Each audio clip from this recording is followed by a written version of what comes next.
কারণ আমরা সারা রাত পড়ি নাই, সকালে পড়ে আসছি, এখন এক্সাম দিতে আসছি। একটা আমও পাইছি। আমাদের উপরে একটা ফ্যান ছিল, ওটা একটু সমস্যা ছিল। বাতাস আসলে ঠান্ডা বাতাস আসলে ঠান্ডা বাতাস আসে, গরম বাতাস আসলে একদম মানে পুরো রুম একদম বয়লিং এর মতো গরম হয়ে যায়। ক্লাসরুমটা একটু পরিষ্কার রাখলে এক্সাম দিতে আর ভালো হবে।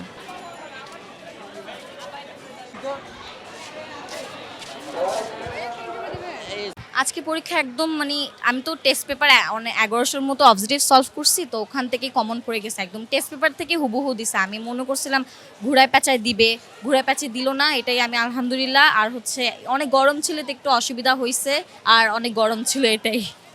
বিদ্যুৎ ছিল আমাদের উপরে একটা ফ্যান ছিল, ওটা একটু সমস্যা ছিল, ওটা গতকাল থেকেই নষ্ট ছিল, এই জন্য আমি এক্সট্রা ফ্যান নিয়ে আসছি ছোট, তো ওটাই আজকে ইউজ করা হয়েছে। পরে শেষের মানে আধা ঘন্টার সময় ফ্যানটা অন হয়েছিল। আমি তো তিনতলায় হচ্ছে মানে খোলামেলা বাতাস আসলে ঠান্ডা বাতাস আসলে ঠান্ডা বাতাস আসে, গরম বাতাস আসলে একদম মানে পুরো রুম একদম বয়লিং এর মতো গরম হয়ে যায়। শিক্ষামন্ত্রী আসার আগে যেহেতু প্রশ্নটা মানে সিলেক্ট হয়েছিল, মানে তৈরি হয়েছিল, আমার মনে হয় শিক্ষামন্ত্রী এটা নিয়ে একটু রাগে আছেন যে উনি নিজেই কোশ্চেনটা বানাইতে পারেননি বা সেট করতে পারেননি, এই জন্য নকল প্রতিরোধে বের হয়ে গিয়েছেন। মানুষের নকল করে কেন? পড়াশোনা করতেছে না। পড়াশোনার সিস্টেমটা ভালো করা উচিত, যে মানুষরা যাতে নকলের ব্যাপারটা মাথায় নাই আসে। আর এটাই। আর হচ্ছে ক্লাসরুমটা একটু পরিষ্কার রাখলে পড়াশোনা আর এক্সাম দিতে আর ভালো হবে।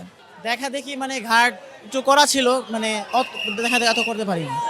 ভয় লাগছে, কিন্তু ওনাদের কারণে আমরা পড়তে পারছি, আমরা এই ভালো পরীক্ষা দিতে পারছি, ওনাদের কারণে আমরা পড়াশোনায় ব্যাক করতে পারছি। আলহামদুলিল্লাহ পরীক্ষা অনেক ভালো হয়েছে, কোশ্চেন ইজি হয়েছে, তেমন একটা গার্ডও পড়ে নাই, মানে আমরা মোটামুটি ছাড় দিচ্ছি, এক্সাম খুবই ভালো হয়েছে। আমাদের মনে কোনো ভয় নাই, কারণ আমরা সারা রাত পড়ি নাই, সকালে পড়ে আসছি, এখন এক্সাম দিতে আসছি। সব কমনই পড়ছে, পুরো খাতা ভরে দিয়ে আসছি। আমাদের সবকিছুই কমন পড়ছে, যা পড়ছি সকালবেলা একদম এ প্লাস পাবো। একটা আমও পাইছি, এখন দেখি ইনশাআল্লাহ কত পাবো পরীক্ষায়। 95 একদম। মানে অন্যান্য বছরের থেকে বোর্ডের মানে এই বছরের কোশ্চেনটা বেশি তুলনামূলক সহজ হয়ে গেছে, মানে আগের বোর্ডের কোশ্চেনগুলো দিয়ে দিচ্ছে।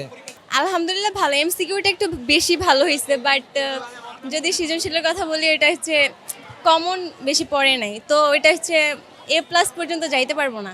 আর এমসিকিউটা মোটামুটি 20+। আজকের পরীক্ষাটা আপনার এমসিকিউটা একটু হার্ড ছিল, কিন্তু বাট আপনার সিকিউটা সহজ ছিল, কিন্তু গার্ডটা একটু করা হয়েছে। দেখা দেখি সুযোগ ছিল, তেমন হালকা ছিল, সবসময় তো কম বেশি থাকে, আজকেও তেমন ছিল। বাংলা প্রথম থেকে সেকেন্ডের তুলনায় ভালো হয়েছে, কিন্তু সেকেন্ডে আপনার এমসিকিউটা আরেকটু ভালো করতো, তাহলে সুবিধা হতো। আমাদের এক্সামটা আজকে বাংলা সেকেন্ড পেপার অনেক সহজ এসেছে, বাংলা ফার্স্ট পেপারের তুলনায় অনেক সহজ এসেছে, আর এক্সাম অনেক ভালো হয়েছে। সিকিউ দুইটাই অনেক ইজি আসছে। প্রথমে একটু ভয় লেগেছিল যে দ্বিতীয় পত্র হয়তো কঠিন হতে পারে, কিন্তু কোশ্চেন আজকে খুবই সহজ এসেছে, তো এই জন্য আসলে আজকে অত টেনশন হয় না। আর হাতে অনেক সময় ছিল, ইজিলি অনেক লেখা গিয়েছে ফার্স্ট পেপার সেকেন্ড পেপার দুইটাতেই।